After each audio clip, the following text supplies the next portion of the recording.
Hello everyone, আসসালামু আলাইকুম, back to my channel Marina kitchen room. আজকে তৈরি করে দেখাবো শুটকি বোনা, আলু দিয়ে শুটকি বোনা করব। এখানে আমি আধা মুঠ পরিমাণ চাপা শুটকি নিয়েছি। তারপরে নিব আমি কাসকি শুটকি আধা মুঠ, অর্থাৎ আমি 2 পদের শুটকি দিয়ে আজকে শুটকির বোনাটা করব। এটা কাসকি বোনা, কাসকি শুটকি।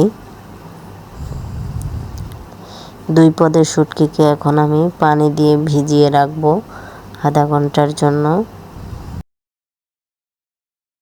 আধা ঘন্টা হয়ে গেছে, দেখে বুঝতে পারছেন শুটকি থেকে ময়লা বেরিয়ে পানিটা অন্য কালার হয়ে গেছে। এ পর্যায়ে আমি বড় বড় শুটকিগুলোকে এভাবে নখ দিয়ে আমি আঁশটা পেলে দেব। আমি এভাবে করে করে সবগুলো আঁশটা পেলে দিব। এখন পানিটা আমি সরিয়ে নিয়েছি।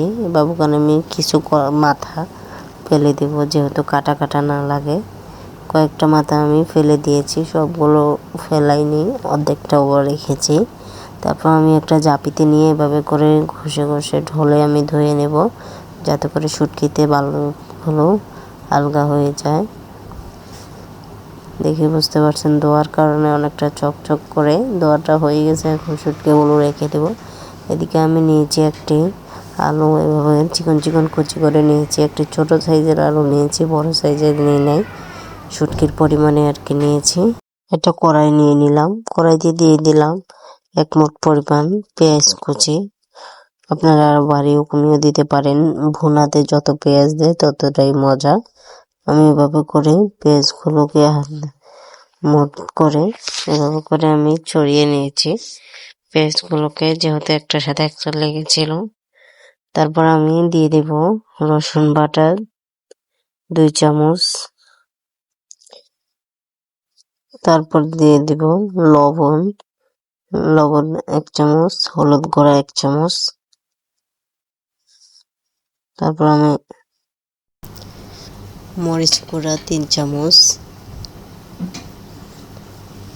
ঝালটা আপনারা বাড়িয়ে কমিয়েও দিতে পারেন, আমি এখানে বাড়িয়ে দিয়েছি। তারপর দিয়ে দেব রান্নার তেল, পরিমাণ মতো রান্নার তেল দিয়ে দিলাম।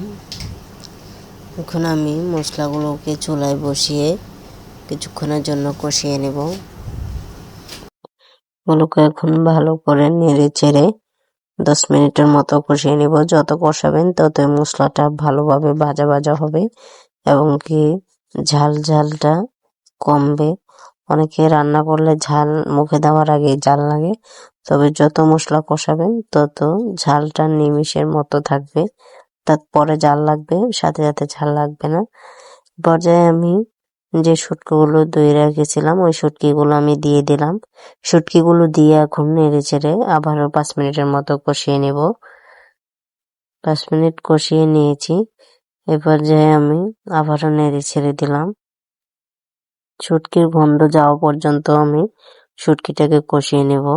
কষিয়ে নেওয়া হয়ে গেছে। এই পর্যায়ে আমি সামান্য পরিমাণ পানি দিয়ে দিব, যেহেতু এটা বোনা বোনা করবো আর এগুলো সিদ্ধ হতে সময় লাগবে না, তার জন্য পানি কমিয়ে দিয়েছি। তারপর আমি যে আলুগুলো কেটে রেখেছিলাম ওই আলুগুলো দিয়ে দিয়েছি। এখন ঢাকনা দিয়ে ঢেকে বলক আসা পর্যন্ত অপেক্ষা করব। বলক এসে গেছে, দেখে বুঝতে পারছেন। এখন আমি আবারও ঢাকনা দিয়ে ঢেকে কিছুক্ষণের জন্য রান্না করব। কিছুক্ষণ রান্না করার পর আবারও নেড়ে চেড়ে দেখবেন যে ঝোলটা কতটুকু শুকিয়েছে, আলুটা সিদ্ধ হয়েছে কিনা। আলুটা সিদ্ধ হয়ে গেছে। এই পর্যায়ে আমি ধনিয়া কুচি দিয়ে দিলাম। আপনারা ধনিয়া পাতাটা নাও দিতে পারেন, আমি আমার পছন্দ মতো দিলাম যাতে ফ্লেভারটা ভালো আসে। 10 মিনিটের মতো রান্না করে আমি ঝোলটা শুকিয়ে নেব। শুকিয়ে নিতে বলে রাখি, যারা আমাকে সাবস্ক্রাইব করেছেন তাদের সবাইকে ধন্যবাদ। যারা সাবস্ক্রাইব করেননি তারা এখনই সাবস্ক্রাইব করে বলুন, যাতে করে আপনাদের জন্য আরো ভালো ভিডিও নিয়ে আসতে পারি। আশা করি আপনাদের ভিডিওটি ভালো লেগেছে। ভালো লাগলে লাইক এন্ড সাবস্ক্রাইব করবেন। আমার রান্নাটাও হয়ে গেছে। আবার কোনো নতুন ভিডিওতে দেখা হবে। আল্লাহ হাফেজ।